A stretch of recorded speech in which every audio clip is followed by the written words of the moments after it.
Analizamos todo lo que puede suceder en nuestra habitual sección de los jueves de economía con Lucio Muñoz, consultor de empresas y analista económico. Señor Muñoz, muy buenas noches. Buenas noches, Alba. Encantado. ¿Subirán los tipos de interés de las hipotecas los bancos? Sí, de hecho ya lo han subido dos bancos. Como tú bien has dicho antes, el Real Decreto que se ha aprobado esta mañana en Consejo de Ministros, que modifica el artículo 29 de la ley que regula el impuesto a actos jurídicos documentados, tendrá, cuando entre en vigor, tendrá varios efectos. Y el primero es el que tú apuntabas, Alba. De hecho, como te decía yo también, CaixaBank es uno de los bancos que ya ha subido estos tipos de interés de sus hipotecas un 0,15%. ¿Y por qué se va a subir el tipo de interés de las hipotecas? ¿Por qué va a subir la banca los tipos de interés de sus hipotecas? Pues evidentemente porque el coste que le va a producir la liquidación del impuesto de actos jurídicos documentados, que es el efecto de este Real Decreto, la aprobación de este Real Decreto, lo tiene que repercutir en el cliente y lo va a hacer principalmente a través de esta subida de tipos de interés de sus hipotecas. Los analistas ya han hecho sus primeros análisis, que no tienen por qué ser definitivos, y son los siguientes. Se calcula que puede haber una subida inminente de tipos en una franja que oscila desde el 0,5% hasta el 5%. Ya hemos visto, como acabo de decir antes, que CaixaBank ya lo ha subido, se ha adelantado a este Real Decreto y los ha subido el 0,15%.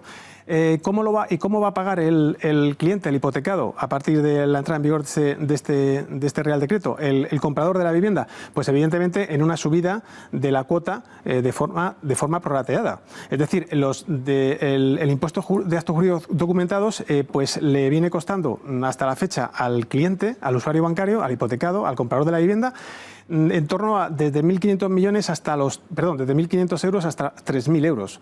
Pues ese dinero lo va a pagar a través de una subida de cuota en las nuevas hipotecas.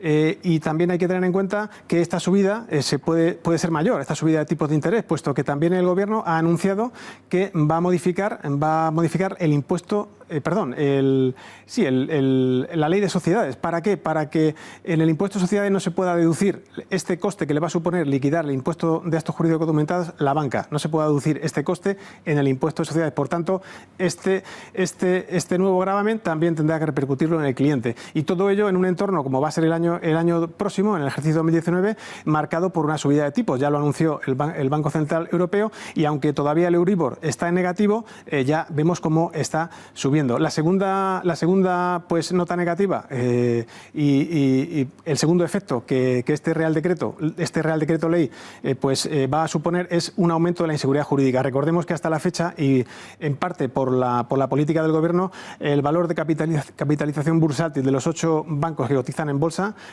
se ha reducido en más de 40.000 millones de euros. Y esto supone una pérdida de rentabilidad para los accionistas muy importante. Y tengamos en cuenta que los accionistas no solo son grandes accionistas, sino que también hay pequeños partícipes de fondos de pensiones y de planes de pensiones que también están sufriendo pérdidas. Cualquier ciudadano estándar medio puede ser un accionista de la banca.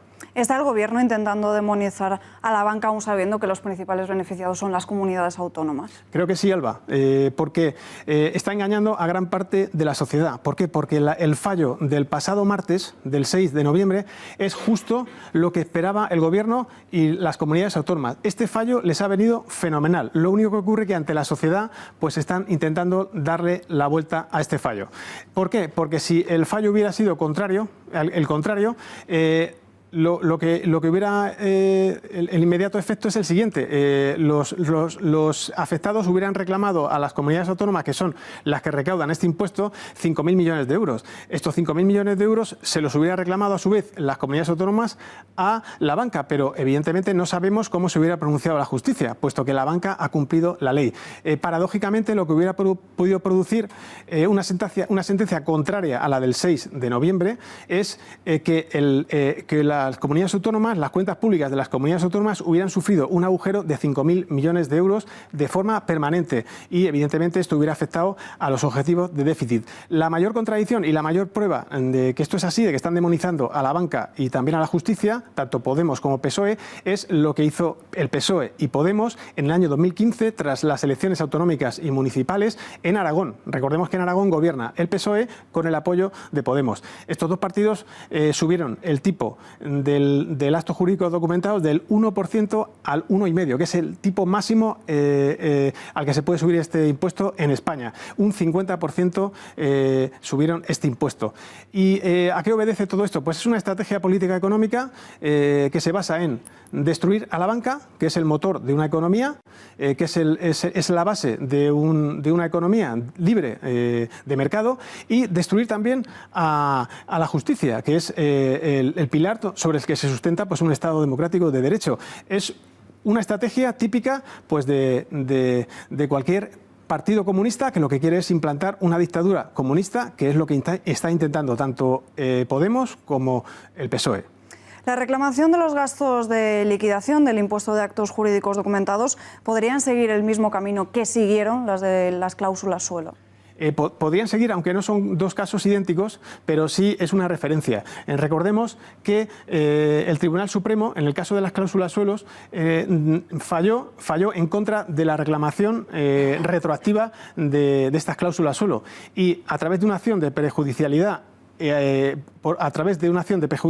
ante el Tribunal Europeo, ante el Tribunal de Justicia de la Unión Europea, pues este tribunal falló en contra, es decir, a favor de la retroactividad y a favor de la reclamación de estas cláusulas suelo de forma retroactiva. El resultado todos los españoles lo conocemos. Podría seguir el mismo camino, pero los expertos en este área pues determinan que es muy difícil que haya una reclamación masiva del impuesto, de la liquidación del impuesto de actos jurídicos documentados, tal como sucedió con la reclamación de las cláusulas suelo, y también el procedimiento será diferente. También tienen otra vía los españoles, que es vía interna, es a través de los juzgados de primera instrucción, siempre que existan dos argumentos que sean efectivos, es decir, que el primero se va a producir de forma permanente, que es la sentencia del 16 de octubre, que es firme, pero el otro argumento se debería tener en cuenta para determinar el resultado de la reclamación, y es que la reclamación se tendría que hacer en el marco de una cláusula abusiva para que fuera efectiva esta reclamación.